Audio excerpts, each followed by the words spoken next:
यदि कोई भगवान शंकर के मंदिर में जाकर भगवान शंकर के शिवलिंग का स्पर्श भी ना कर पाए और यदि वो अपने घर से एक लोटा जल लेकर जाए और दोनों हाथों से जब उस लोटे को पकड़ता है, एक लोटे जल को वो जब दोनों हाथों से पकड़ता है तो उसके हाथ की रेखाएं कितनी भी विपरीत हो, जल चढ़ते से ही वो रेखा सीधी हो जाती है।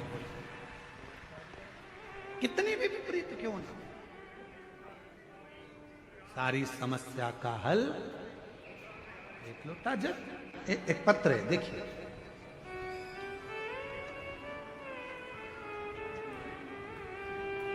रेखा कैसे सीधी होती है उसको इस पत्र में देखिएगा, है ठीक है।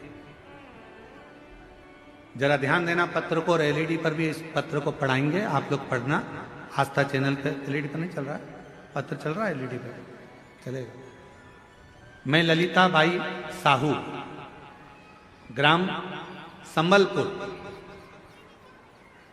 पत्र को आप लोग आस्था चैनल पे भी पढ़ सकते हो, बड़े ध्यान से पत्र का स्मरण करिएगा।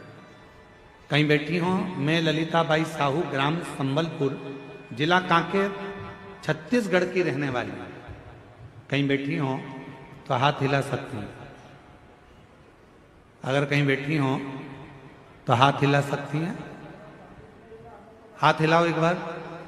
हाँ, दिख गए हो, आ जाओ, एक बेलपत्र ले जाना, आ जाइए, धीरे धीरे आओ।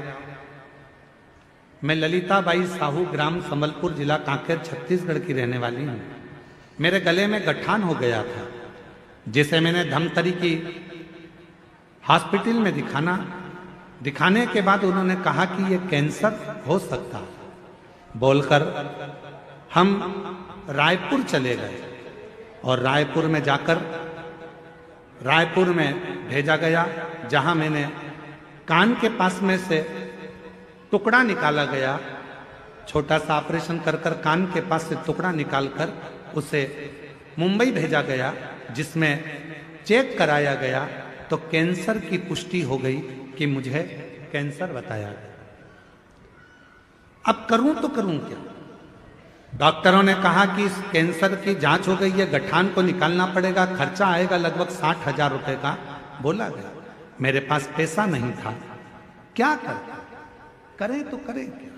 तब किसी के कहने पर बाबा देव अधिदेव महादेव पर जल चढ़ाना प्रारंभ करा और भगवान भोलेनाथ पर भरोसा करा।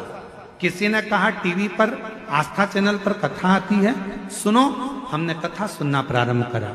गुरुदेव टीवी के माध्यम से कथा सुनी, एक लोटा जल शिवलिंग पर अर्पित करना चालू करा, जल का सेवन करना शुरू करा, पीना चालू करा और 3 से 4 महीने में मेरा पूरा रिपोर्ट नेगेटिव आ गया। मैं बाबा को यहां प्रणाम करने के लिए, मेरा कैंसर पूर्ण तरह से समाप्त हो गया।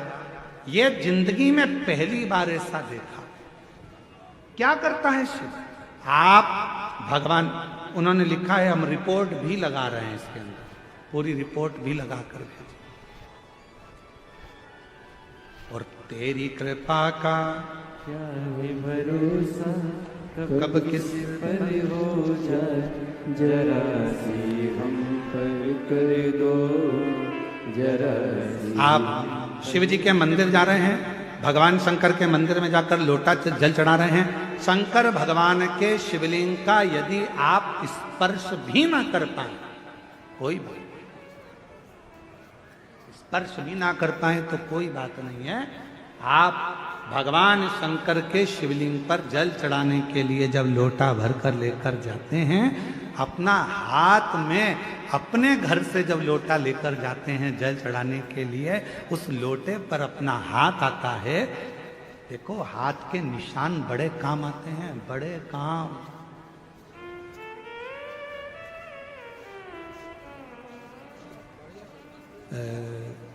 आधार कार्ड बनता था ना पहले, आधार कार्ड बनता था तो थंब लगाए जाते थे, उंगलियों के निशान, ऐसे 5 उंगलियां लगाकर ऐसे देखा जाता था, 4 उंगली। फिर नेत्र, रजिस्ट्री कराने जाओ तो हाथ के थंब लगवाते। बोलो बोलो, सही है कि गलत है? थंब लगवाते। कोई भी काम है तो उसमें थंब की जरूरत पड़ती है। हाथ के निशान मूल होते हैं। जब हमारे पानी के लोटे पर हमारे हाथ के निशान हो जाते हैं और हम देवाधिदेव महादेव को जब जल समर्पित करते हैं तो बाबा हमारे हाथ की उल्टी रेखा को सुलटी कर देता है, सुलझा देता है और वो रेखाएं सीधी हो जाती है। वो रेखाएं सीधी।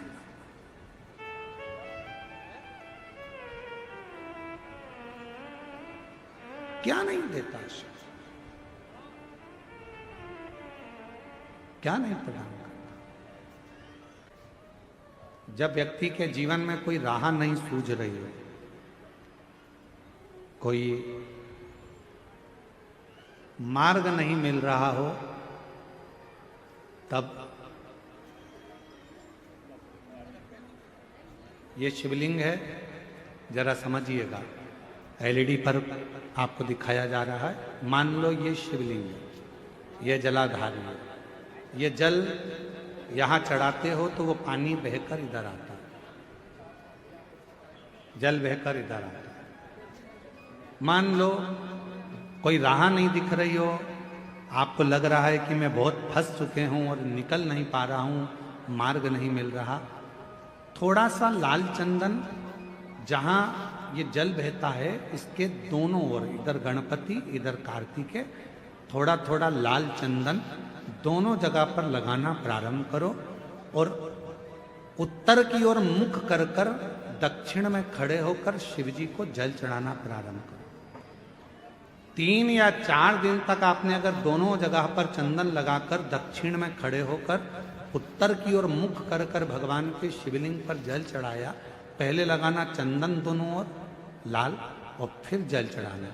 3 से 4 दिन में स्वयं मेरा भोले बाबा आपको मार्ग निश्चित कर देगा और रास्ते क्लियर कर देगा। ज्यादा दिन नहीं, 3-4 दिन।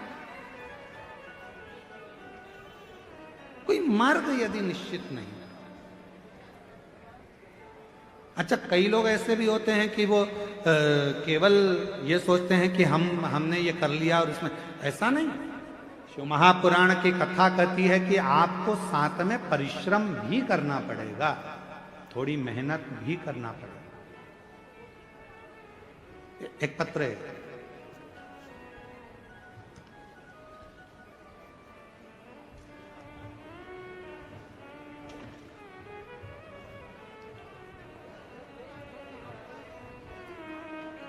श्रीमती सुमित्रा मरकाम। पहले फोटो देखिएगा। जिस लड़के का एक्सीडेंट हुआ था और उसकी बॉडी काम नहीं कर रही थी, शरीर पूरा काम करना बंद कर दिया था और ब्रेन में इतनी चोटें आई थी कि ब्रेन में शुद्ध नहीं था, स्वयं की श्वास नहीं ले सकता था, ब्रेन काम नहीं कर रहा था, शरीर पूरी तरह से बेकार हो चुका था। डॉक्टर ने जिसको पूर्ण तरह से घर ले जाने का कह दिया था। अब इस पत्र को पढ़ेंगे। मेरा नाम श्रीमती सुमित्रा मरकाम है। कहीं बैठी हो सुमित्रा जी तो हाथ हिला सकती हैं। सुमित्रा मरकाम, गुलावा पारा, सिंगनपुर तहसील, केशकाल जिला कोंडगांव, छत्तीसगढ़। ठीक है, ठीक पढ़े हैं? थोड़ा गड़बड़ हो जाए तो तुम लोग पढ़ लेना, ठीक है? पत्र इसलिए हम तुमको साथ में पढ़ा रहे हैं। एलईडी पर चल रहा है, अरे टीवी पे चल रहा है, हाँ तो साथ में पढ़ते रहना। अगर कहीं गड़बड़ हो तो तुम लोग भी पढ़ लोगे। गुरुजी, भोले बाबा की महिमा का क्या गुणगान करूँ? कहीं बैठी हो तो जीजी आ सकती हैं बेलपत्र लेने के लिए।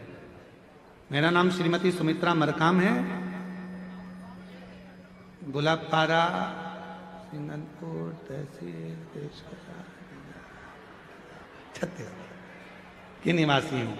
गुरुजी, भोले बाबा का मैं क्या गुणगान करूं? मेरे पास कोई संत नहीं है। 5 सितंबर 2024 को मेरे भाई रोड एक्सीडेंट हुआ तो हम उनके जगदलपुर डिमरापाला अस्पताल में ले गए तो डॉक्टरों ने इलाज शुरू किया। डॉक्टर ने कहा इनके सिर में बहुत गहरी चोट लगी है, सिर का ऑपरेशन करना पड़ेगा। ऑपरेशन करने के बाद उनको जब वापस लेकर आए, आईसीयू में डाला तो डॉक्टर ने कह दिया कि आईसीयू में डालने के बाद कहा कि गंभीर व्यवस्था, होश नहीं है, गंभीर हैं और खुद से सांस भी नहीं ले पा रहे हैं, धड़कन भी नहीं चल रही है, कभी भी कुछ भी हो सकता है, कुछ कह नहीं सकते, कोई चांस नहीं बचने का। हमें कुछ समझ में नहीं आ रहा था, तभी हमने गुरुजी आपका बताया हुआ उपाय स्मरण किया। दीदी और जीजा जी से प्रतिदिन शिवजी का चढ़ा हुआ रुद्राक्ष का जल उसके शरीर में लगाना शुरू किया और शिवजी पे चढ़ा हुआ बेलपत्र को बेड के नीचे रख देते और श्री शिवाय मंत्र का जाप उसके कानों में कहना प्रारंभ करा। गुरुदेव, उसके शरीर में कोई हलचल नहीं थी, उसका शरीर काम नहीं कर रहा था, वो बोलता नहीं था, सांस नहीं थी, धड़कन नहीं थी। डॉक्टर ने तो कह दिया था कि इसको ले जा सकते हो, पर एक आस लगा कर रहे। बहन तो वहां जल का काम कर रही थी, तभी हमें सूचना मिली कि आपकी कथा कुकरेल में हो रही है। हम तुरंत भागकर हॉस्पिटल से कुकरेल पहुंचे, पंडाल में बैठे। सुना था पंडाल में जो मांगते हैं वो मिलता है। कुकरेल के कथा चल रही थी, उसी में जाकर बैठ गए। वहां के पंडाल में बैठकर बाबा से विनती करी, कथा सुनी, बाबा के चरणों में रोती रही। बाबा, मेरा भाई है, मर रहा है, प्राण छूट रहे हैं, आप बचा लो ना बाबा। मिट्टी लाई, हॉस्पिटल गई, पेट के पास में लगा दी। 15 मिनट के बाद उसको धड़कन चलना प्रारंभ हो गई, श्वास में आ गई और बाबा की ऐसी कृपा हुई गुरुदेव कि आज मेरा भाई पूरी तरह से चल सकता है, बोल सकता है, सुन सकता है और बाबा की कृपा से सब काम कर। ये शिव। और नहीं तो दशा देख लो क्या है वापिस फोटो में, ना हिल सकता है, सिर में इतनी चोटें हैं, ना बोल सकता है, ना धड़कन है, ना श्वास है, कुछ भी नहीं है, बस पड़ा। जिस भावना से आया। एक सुंदर प्रसंग आता है इस महापुराण में।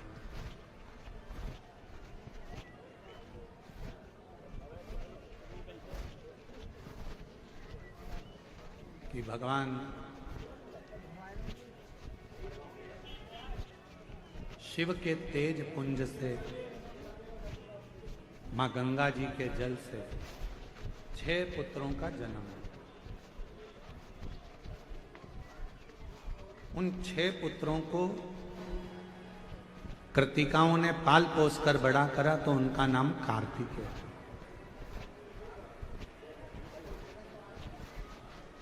कार्तिकेय कौन? भगवान शिव के पुत्र। कहते हैं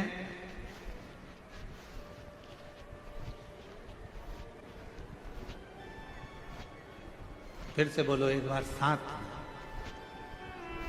भोला सब दुख काटो मारा, ओ भोला सब दुख काटो मारा। जम के आवाज नहीं आ रही है, जरा बोलो। भोला सब दुख, ओ भोला सब। शिव शंकर जपूं तेरी माला, भोले बाबा जपूं तेरी माला, भोला सब दुख काटो मारा, ओ भोला सब दुख काटो मारा, ओ भोला सब दुख काटो। बाबा से अपने दिल की बात कहो, सुनेगा, स्वीकार करेगा, विश्वास अटल होगा परमात्मा में। षडानंद कार्तिकेय जी का प्रागट्य हुआ। 6 मुख षडानंद कार्तिकेय जी के, शरीर एक। कोई मार्ग नहीं मिल रहा हो तो फिर निवेदन है, जलाधारी के दोनों ओर लाल चंदन लगाओ, दक्षिण में बैठकर या खड़े होकर उत्तर की ओर मुख कर कर जल चढ़ाओ, बाबा से प्रार्थना कर कर आओ। 3 से 4 दिन में तुम्हें मार्ग जरूर मिलेगा, तुम्हारी राहें जरूर। जोरदार ताली बजाओ। डॉक्टर ने मना कर दिया था, ना धड़कन थी ना श्वास थी, ब्रेन पूरा खुला हुआ था, ऑपरेशन पूरे सिर का हुआ है। डॉक्टर ने मना कर दिया था, ना ये उठेगा ना चलेगा, इसकी जिंदगी का कोई ठिकाना नहीं है। पर बाबा की कृपा से आज चलकर बाबा की कथा में आया है। जोरदार ताली। कृपा का क्या है भरोसा, कब किस पर हो जाए, जरा सी हम पर कर दो, जरा सी हम पर कर दो। मेरी कृपा का क्या है भरोसा, कब किस पर हो जाए, जरा सी हम पर कर दो, जरा सी हम पर कर दो। जिस पर भी हो गई तेरी कृपा करुणा, वो भव पार हुआ, भव पार हुआ। देखिए बाबा पर विश्वास कितना है वो मूल है। वो बेटी से पूछो, भाई हॉस्पिटल में पड़ा है, एक बहन हॉस्पिटल में संभाल रही है, एक बहन दौड़कर कथा के पंडाल में पहुंच गई और कथा सुनने के लिए बैठ गई, रोती रही, कथा के पंडाल में बाबा से विनय करती रही, मेरा भाई है, चला जा। डॉक्टर ने जवाब दे दिया, बोल नहीं रहा, धड़कन नहीं है, श्वास नहीं है, ले जाने का कह दिया। बाबा संभाल, बाबा स्वीकार करो, स्वीकार।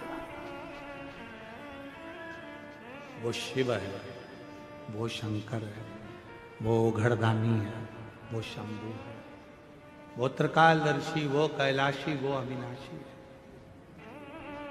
स्वीकार।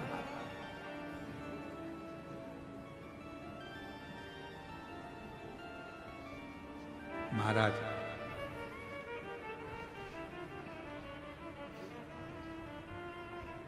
कार्तिकेय बाबा से मां अंबा जगदम्बा माता पार्वती जी ने बुलाया। जगत जननी पार्वती जी ने कहा, षडानंद तुम्हारे जन्म का एक कारण है,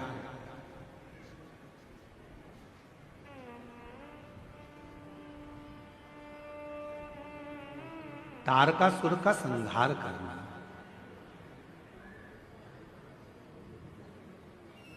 तुम्हारे जन्म का केवल एक कारण है, तुम्हें तारकासुर का संहार करना। वो तारकासुर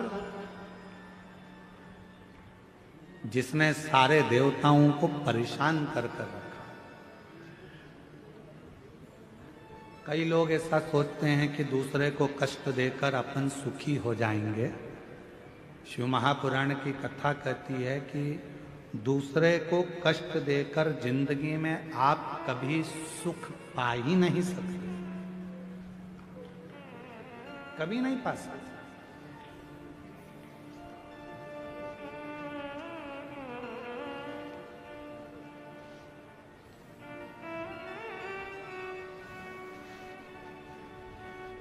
ट्रेन में सफर करा है आप लोगों ने?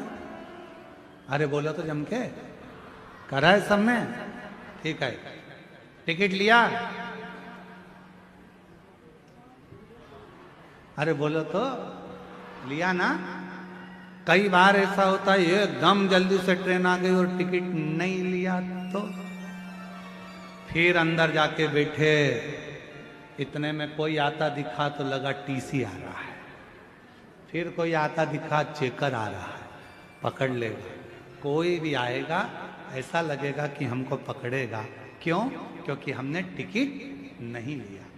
बस जैसे ट्रेन में सफर करते समय टिकट ले लिया, एकदम स्वतंत्र हो गए, तुम्हारी मर्जी पड़े जहां बैठो, तुम्हारी मर्जी पड़े पानी पियो, तुम्हारी मर्जी पड़े भोजन करो, तुम्हारी मर्जी पड़े कुरकुरा खाओ, और तुम्हारी मर्जी पड़े किसी के प्राण खाओ, तुम्हारा मन पड़े लड़ो झगड़ो। कोई क्या कर रहे हो तुम अंदर बैठ के, किसको मालूम?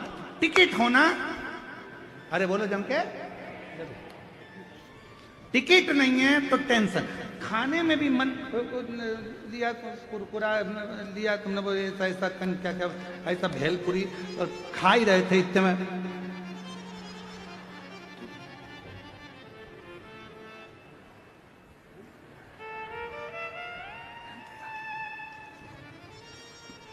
टिकट वाला है, टिकट वाला है नहीं है, फिर खा, फिर थोड़ी देर बाद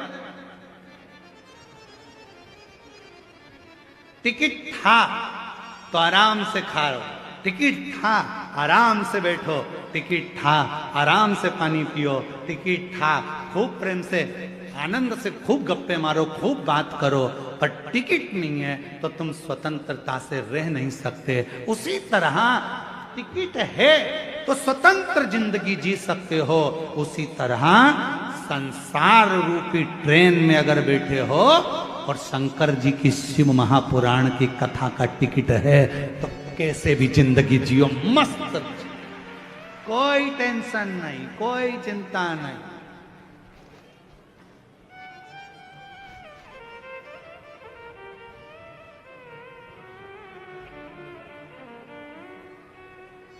शिव नाम टेंशन नहीं, शिव नाम मेंशन है, चिंता खत्म कर देता, टेंशन खत्म।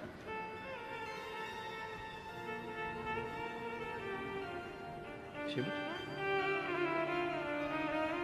आप जितना उसका उच्चारण करोगे वो जीवन में सुख देता जाएगा। षडानंद सामने जो खड़ा है वो तारकासुर है और इस तारकासुर का संहार तुझे करना है। मां ये करता क्या है? इसने देवताओं को कष्ट दे रखा है, देवताओं को परेशान।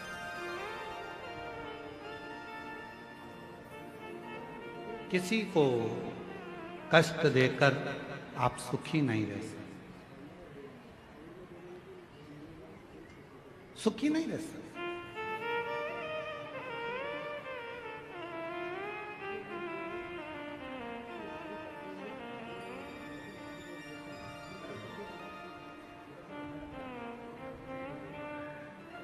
महाराज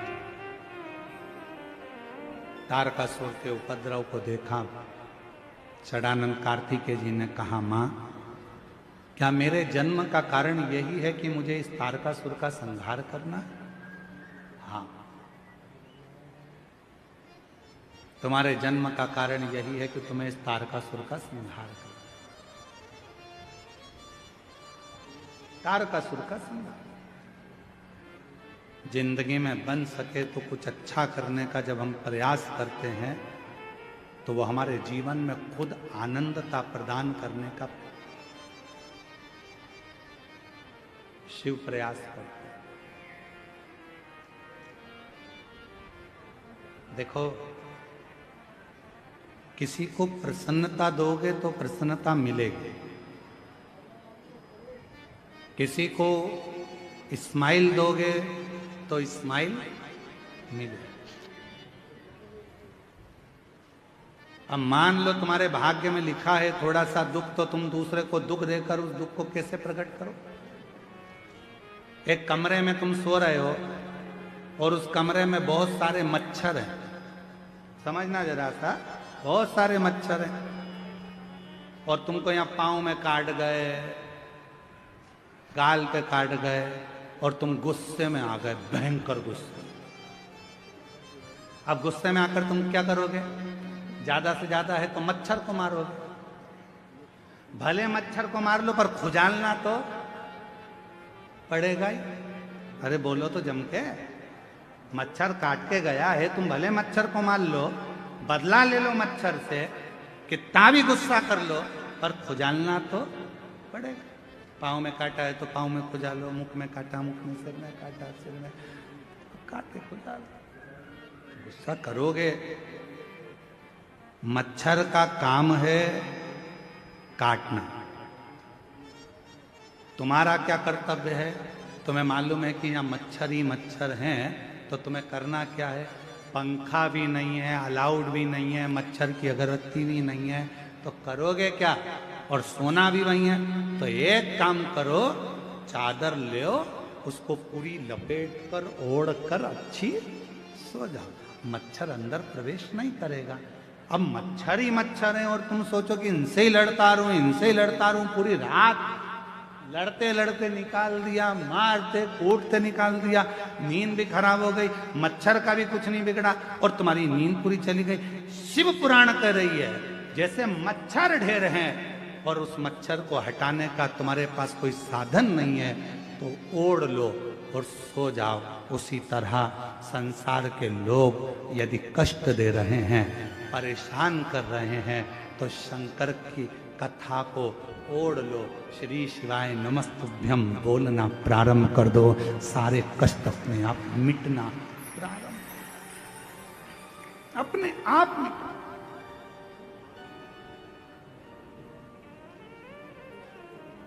और मेरे भोले तेरा सहारा है, मेरे भोले तेरा सहारा है, मेरी नैया का तू किनारा है, मेरी नैया का तू आप ओढ़ लो उसको और सो लो। क्या करोगे? कब तक लड़ोगे? भगवान षडानंद कार्तिकेय जी ने कहा, माँ आप कहती हो कि ये तारकासुर परेशान कर रहा है, आप कहती हो कि देवताओं को कष्ट दे रहा है, आप कहती हो कि देवता परेशान है, क्या देवताओं ने इसके साथ युद्ध नहीं लड़ा? देवताओं ने युद्ध लड़ा, देवताओं ने भी झगड़ा किया, पर ये मरता नहीं है।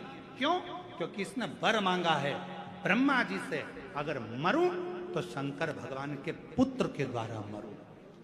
तो इसने ऐसा वर क्यों मांग लिया कि पुत्र के द्वारा मरूं? अरे माँ जगत जननी जगदम्बा अम्बा भवानी ने कहा रहता, हे कार्तिकेय, ये शिव जी से बहुत प्रेम करता, शंकर जी से बड़ा स्नेह बहुत, और शिव जी से प्रेम करता है, इसलिए शंकर भगवान तपस्या में लीन हो गए थे माता सती के जाने के बाद। तो इसने भी ठान लिया था कि अपने प्रभु का तो विवाह कराकर मानूंगा और उनका जो बेटा होगा वो मेरे प्राणों को हरेगा। तो वर मांगा, अगर विवाह नहीं होगा तो बेटा कहां से होगा, इसलिए विवाह मांगा कि पुत्र दे दो मुझे। षडानंद कार्तिकेय मां पार्वती जी ने कहा, तारकासुर ने वर मांगा है भगवान ब्रह्मदेव से, शिव जी के पुत्र के द्वारा मेरे प्राण छूट। ठीक है,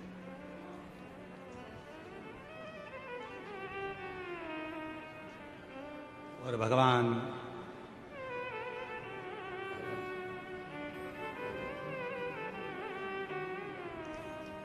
देवाधिदेव महादेव के पुत्र षडानंद कार्तिकेय जी जैसे ही अपनी माता के मुख से सुना कि इसका संहार मुझे करना है, और षडानंद कार्तिकेय जाने लगे, तो मां पार्वती जी ने हाथ पकड़कर रोक लिया।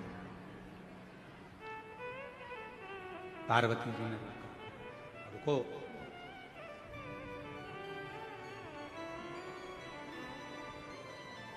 इसके हृदय में शिव बसते हैं, इसके हृदय में भगवान शंकर का निवास है।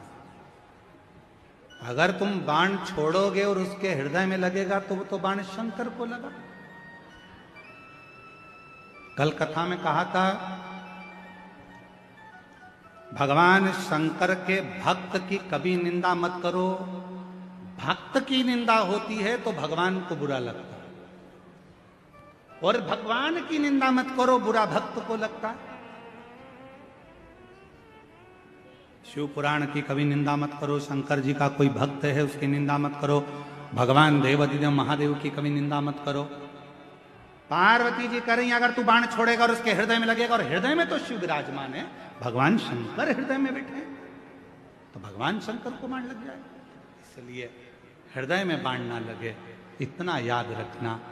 ठीक है माँ, तारकासुर को मारने के लिए षडानंद कार्तिक के सामने जाकर खड़े हो गए। एक और तारकासुर है और दूसरी ओर षडानंद कार्तिकेय हैं। जैसे ही तारकासुर ने कार्तिकेय बाबा को देखा, तारकासुर ने हाथ जोड़ लिए कार्तिकेय बाबा को कि ये मेरे शंकर का पुत्र है, शिव का पुत्र।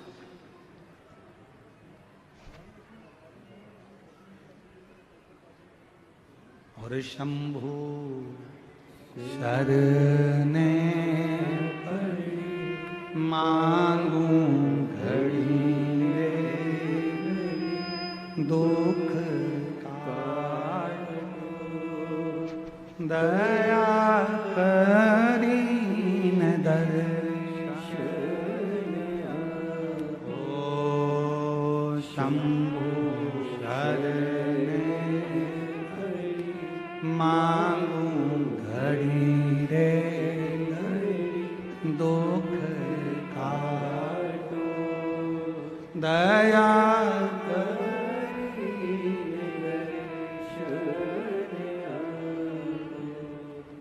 तारकासुर के हाथ, तारकासुर हाथ जोड़ रहे हैं षडानंद कार्तिकेय।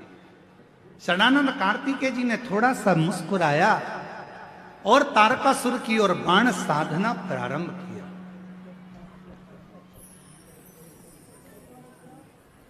जैसे ही बाणों को साधा, तारकासुर को मालूम था कि अब मेरा अंत समय आ गया, क्योंकि वर ही मैंने मांगा, वर मैंने मांगा है कि प्राण छूटे तो भगवान शंकर के पुत्र द्वारा छूटे, तुम वर मैंने मांगा है तो वो तो होना, और सामने मेरे भगवान है। प्रत्येक मनुष्य को यह मालूम है कि प्राण जाएंगे, आज नहीं तो कल मरना पड़ेगा। बादाम खाओगे तो भी मरोगे, गुलाब जामुन खाओगे तो भी मरोगे, रसगुल्ला खाओगे तो भी मरोगे, टीवी देखोगे तो भी मरोगे, फिल्म देखोगे तो भी मरोगे, ब्यूटी पार्लर जाओगे तो भी मरोगे, फल खाओगे तो भी मरोगे, रोटी खाओ तो भी मरोगे, अच्छे कपड़े पहनोगे तो भी मरोगे, नी पहनोगे तो भी मरोगे, गाड़ी में घूमोगे तो भी मरोगे, फ्लाइट में घूमोगे तो भी मरोगे। मरना सबको, कोई अमर बूटी खाकर पैदा नहीं हुआ। बस इतना सा निवेदन है, जब मरना ही लिखा है किस्मत में कि आज नहीं तो कल मरना ही है, तो खुश होकर जिंदगी क्यों ना जी लें, स्माइल देकर जीवन क्यों ना जी लें, शिव नाम लेकर जीवन क्यों ना जी लें, अच्छे रहकर जीवन क्यों ना जी लें, और रोकर जिंदगी क्यों जिए। जरा सा किसी ने कह दिया फिर रोने बैठ गए, फिर किसी ने कह दिया फिर रोने बैठ गए, किसी ने कुछ कह दिया फिर रोने बैठ गए। ऐसे रोकर जिंदगी मत जियो। जब मरना ही है तो मुस्कुरा कर, स्माइल दे, प्रसन्न होकर भगवान का नाम उच्चारण कर कर। तारकासुर मरने को तैयार, भगवान ने बाण छोड़े, तारकासुर को लगे और तारकासुर के प्राण छूट गए। देवताओं ने पुष्पों की वृष्टि कर दी, गंधर्व गान कर दिए, हार हार महा। तारकासुर के प्राण छूट गए, देवता आनंद पा गए। जिस तारकासुर को मारने के लिए बहुत बहुत देवताओं ने प्रयास किया था, वो तारकासुर आज प्राणों को छोड़ रहा है। भगवान ने आपको और हमको जन्म दे दिया, शरीर कैसा देना था ये उसको मालूम, हमारे पूर्व का कैसा कर्म था उसके अनुसार हमारा शरीर मिला। आपको और हमको जो शरीर मिला ये हमारे पूर्व के कर्म के अनुसार। आप सुंदर बनकर जन्मे, भगवान की कृपा है। आपके हाथ भगवान ने दिए, भगवान की कृपा है। आपके पांव भगवान ने दिए, भगवान की कृपा है। नेत्र दिए, भगवान की कृपा है। जिह्वा दी, वाणी दी, भगवान की कृपा है। श्रवण शक्ति दी, भगवान की कृपा है। बुद्धि दी, भगवान की कृपा है। शरीर कैसा देना था ये परमात्मा ने हमारे पूर्व का स्मरण कर कर, पूर्व के खातों को देखकर तब भगवान ने हमको दिया। यहां जितने लोग बैठे हैं, अगर आप में से किसी ने लोन लिया हो तो बैंक वाले पुराना हिसाब देखते हैं। यहां माइंस वाले बहुत काम करते होंगे तो लोन लेना ही पड़ता होगा, है? तो लोन लेते होगे तो पुराना हिसाब देखा जाता है। पहले लिया था जमा करा कि नहीं करा? इतना पैसा लिया था, उस बैंक से उठाया था, भले तुम दूसरी बैंक से लो लोन, पर वो पूरी बैंक उन टटोली जाती है कि इसने पैसा जमा करा कि नहीं करा, इसने जमा किया कि नहीं किया। बस जैसे बैंक का लोन देने वाला पुराना हिसाब देखता है, उसी तरह हमको जन्म देने वाला भी हमारा पुराना हिसाब देखता है। पुराना हिसाब क्या करा संसार सागर में जाकर? किसी भूखे को भोजन कराया, प्यासे को पानी पिलाया, भगवान का मंत्र जाप किया, नाम जाप किया, किसी को सहायता प्रदान करी, किसी को शिक्षा प्रदान करी, किसी को चिकित्सा प्रदान करी। वो पुराना हिसाब देखता है, और पुराना हिसाब देखने के बाद हमारा शरीर देता है। हमारे शरीर में कोई भी थोड़ी सी भी कमी रखता है, समझ लेना हमारा पूर्व का दिया हुआ है। महाराज कुछ हमने श्रेष्ठ ना करा हो, श्रेष्ठ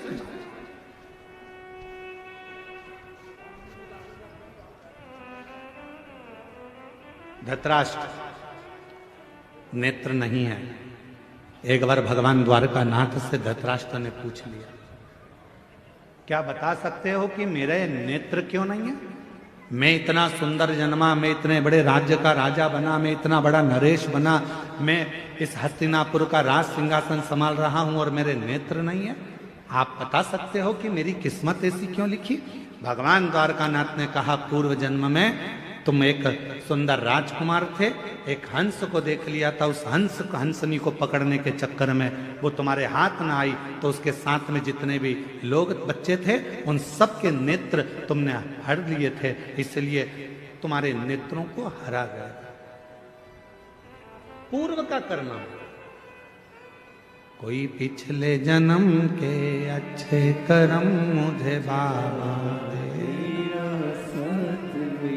कोई पिछले जन्म के अच्छे कर्म मुझे बाबा तेरा साथ मिला। जहाँ सारी दुनिया झुकती है, जहाँ सारी दुनिया झुकती है, मुझे वो आली दरबार मिला, दरबार मिला। कोई पिछले जन्म के अच्छे कर्म मुझे बाबा तेरा साथ मिला। पूर्व का हमारा कोई अच्छा पुण्य होगा, अच्छे हाथ पैर दे दिए। पूर्व का हमारा कोई पुण्य होगा, बोलने के लिए वाणी दे दी। पूर्व का अच्छा पुण्य होगा, देखने के लिए नेत्र दे दिए महाराज। और भगवान ने सब कुछ दिया, पूर्व का पुण्य। और फिर याद रखो, हमारे और आपके पिछले जन्म का कोई अच्छा कर्म होगा जो शिव महापुराण की कथा कच्चे गांव में दे दी। ये पुण्य है।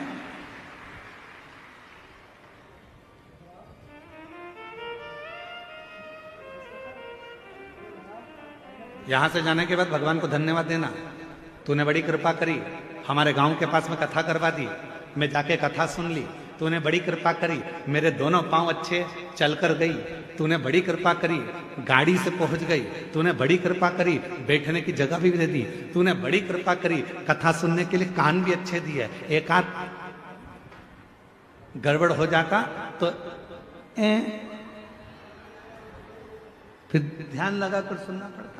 तूने बड़ी कृपा करी, मेरे दो नेत्र दिए, अगर एक भी गड़बड़ कर देता तो देखने में आनंद, दर्शन में आनंद नहीं आता। तूने बड़ी कृपा करी कि मेरी मुख में वाणी दी, महाराज जब भजन गा रहे थे उनके साथ मैं भी गा रही थी। ये तेरी कृपा है, ये तेरी उदारता है, ये तेरी करुणा। और प्रभु भगवान से कहते रहना, भोलेनाथ ऐसी कृपा करना मेरे बूढ़ा महादेव, ऐसी कृपा करना बूढ़ा देव, ऐसी कृपा करना मेरे महादेव, ऐसी करुणा करना मेरे बाबा कि मेरे शरीर को ऐसे ही चलाते फिराते रहना, इसको पलंग पर मत पटक देना, इसको कहीं हॉस्पिटल में मत पटक देना, चलाते फिराते। पूर्व का कर्म है हमारा। होते कई लोग ऐसे भी होते हैं जिनको खूब समझाओ, पास में कथा हो रही है चले जाओ, भगवान का नाम ले लो, एक लोटा जल चढ़ा दो, भगवान की भक्ति कर लो, पर वो करने को तैयार नहीं होता। उनके रहते हैं, नीम के पेड़ के नीचे कितनी भी गुलाब जामुन की चाशनी डालो, नीम मीठी हो जाएगी? बोलो तो नहीं हो।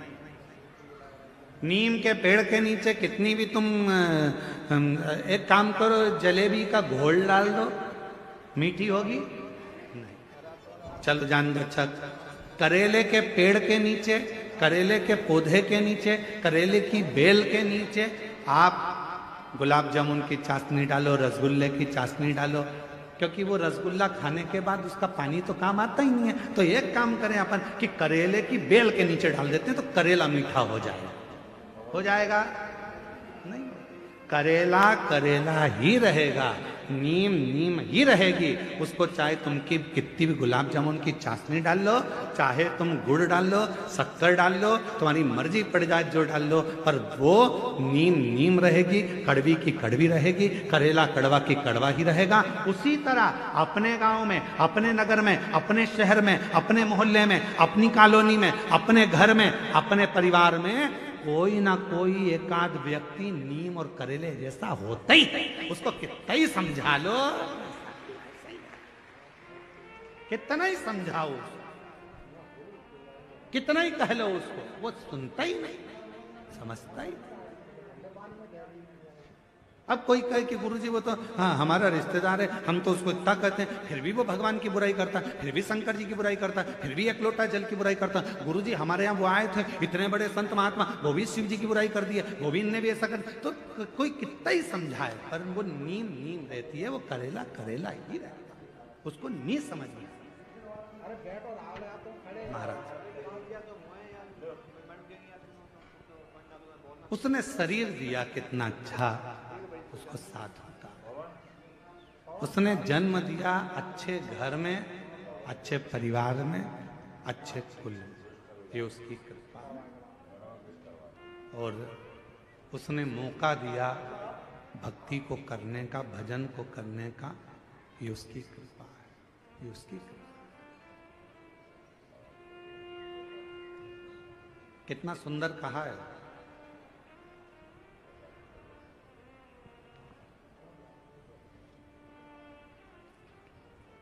एक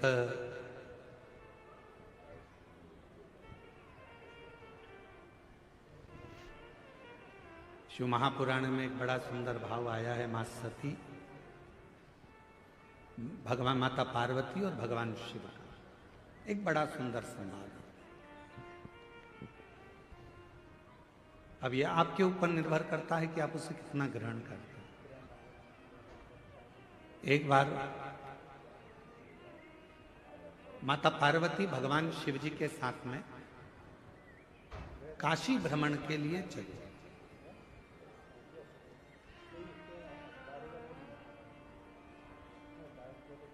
नंदी पर बैठकर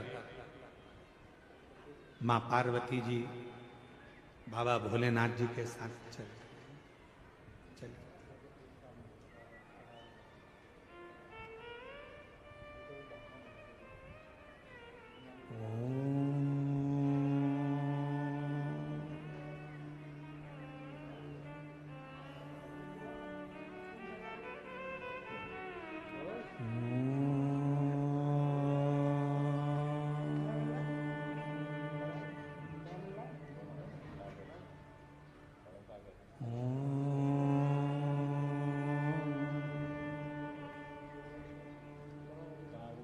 नाद हो रहा है उनका, पार्वती जी के कानों में शब्द गए।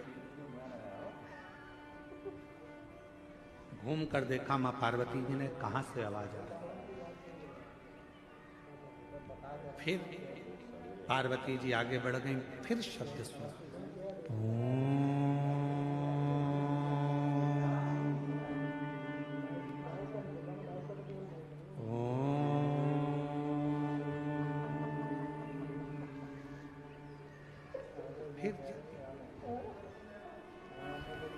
पार्वती जी ने नंदी को रोका, नंदी रुको,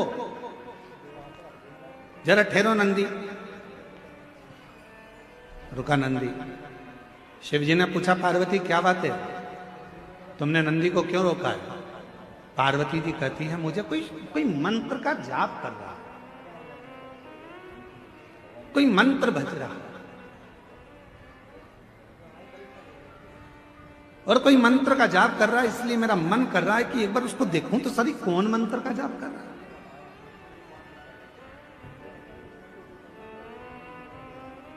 सब दूर मां जगत जननी माता पार्वती ने भ्रमण किया, जपने वाला नहीं मिला, फिर नाद हुआ।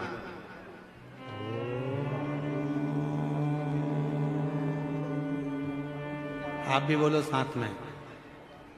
लंबा स्वर बनाकर ओम का उच्चारण करने से नेत्र की ज्योति बढ़ती है।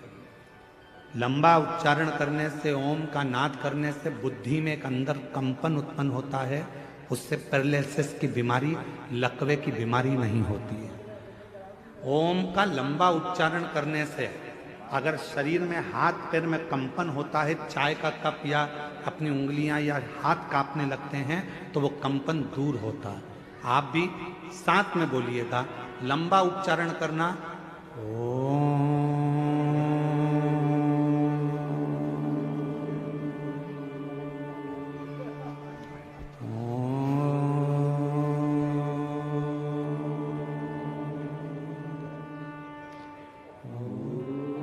लंबा उच्चारण करते हुए, वाणी को स्थिर करते हुए, नेत्र को बंद कर कर हृदय के अंदर झांकते हुए उच्चारण करेंगे।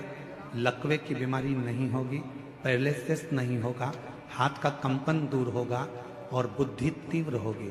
साथ में बोलते चले।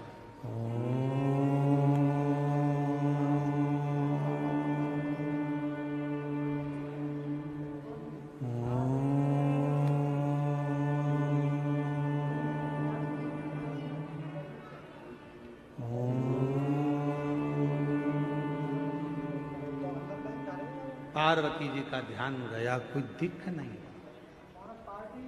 कुछ नहीं। आपने जब ओम का नाद किया होगा, नेत्र बंद कर कर आपको ऐसा लगा होगा हमारे दिमाग में कुछ बारीक सा कीड़ा चल रहा, कोई प्रवेश कर रहा। वो शिव तत्व, वो शंकर मां ढूंढ रहे, कोई दिखता नहीं। शिवजी कहने लगे, पार्वती चलो। कहां तुम यहां वहां ढूंढ रही हो, किसको खोज रही हो? शिव महापुराण की कथा में वर्णन आता है कि शंकर भगवान की कथा के अंदर बैठकर या पूरे संसार में, ब्रह्मांड में कोई भगवान शंकर के ओम नाद को, पंचाक्षर मंत्र नमः शिवाय को, षडाक्षर मंत्र ओम नमः शिवाय को या श्री शिवाय नमस्तुभ्यम का संसार में कोई भी उच्चारण करता है, उसको मां पार्वती ढूंढ कर ही रहती है और उसे वर देकर ही रहती है।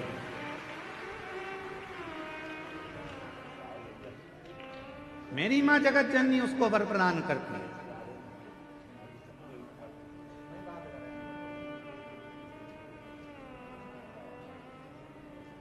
कितना सुंदर कहा है काली पुराण में। मां काली पुराण में एक वर्णन आता है, जब रक्त बीज को मारने का समय आता है तो मां काली पुराण में वर्णन आता है कि मां आद्य शक्ति से पूछा गया, ये इतने विकराल असुर हैं, राक्षस हैं, इनका संहार तुम्हें करना है तो तुम इनको कैसे मार सकती हो? तो मां आद्य शक्ति, काली पुराण में वर्णन आता है कि मां आद्य शक्ति ने कहा, जब मैं किसी एक मंत्र को पकड़ लेती हूं और उस मंत्र का बार बार उच्चारण करती हूं तो वो मंत्र मुझे अंदर से शक्ति प्रदान करता है और रक्त बीज जैसे राक्षस तो यूं ही मर जाते हैं, असुर संहार हो जाता है। नेत्र बंद कर कर सब एक बार फिर उच्चारण के साथ लंबे ओम नाद, शरीर के रोगों को दूर करने के लिए, शक्ति को प्रदान करने के लिए, शिव भक्ति को प्रदान करने के लिए। जितने आस्था चैनल पर बैठे हैं, जितने फेसबुक यूट्यूब के सामने कथा सुन रहे हैं, जितने पंडाल में कथा सुन रहे हैं, बड़े प्रेम के साथ, लंबी श्वास के साथ में उच्चारण करेंगे, मां आद्य शक्ति हमको स्मरण करेगा।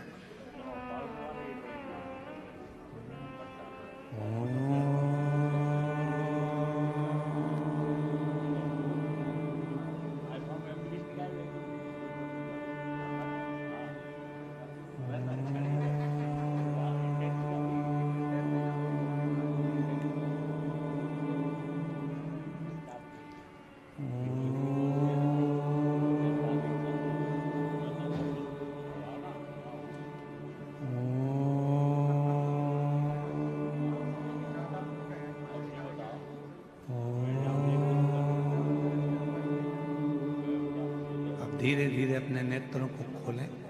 शिव नाम का स्मरण सुख प्रदान करें, सुख, एक शक्ति, एक बल, एक ऊर्जा भगवान के नाम। काली पुराण में कहा मां आद्य शक्ति दुर्गा भवानी ने कि मैं रक्त बीज असुर का संहार तो भगवान के नाम के उच्चारण से कर देती हूं। याद रखना, दुनिया के लोग पूछते हैं श्री शिवाय नमस्तुभ्यम में क्या है, श्री शिवाय नमस्तुभ्यम बोलने से क्या होता है, श्री शिवाय नमस्तुभ्यम दरवाजे पर लिखने से क्या होता है, श्री शिवाय नमस्तुभ्यम अपनी गाड़ी पर लिखवाने से क्या होता है, श्री शिवाय नमस्तुभ्यम अपनी फैक्ट्री पर लिखवाने से क्या होता है, श्री शिवाय नमस्तुभ्यम अपनी दुकान पर लिखवाने से क्या होता है। शास्त्र कहता है तुम्हारी जिंदगी में अगर दुख प्रवेश कर रहा होगा तो वो मंत्र को पढ़ते से ही बाहर निकल जाएगा, भीतर प्रवेश नहीं करेगा। मंत्र में वो बल होता है, मंत्र में वो शक्ति होती है। श्री शिवाय नमस्तुभ्यम, श्री शिवाय नमस्तुभ्यम,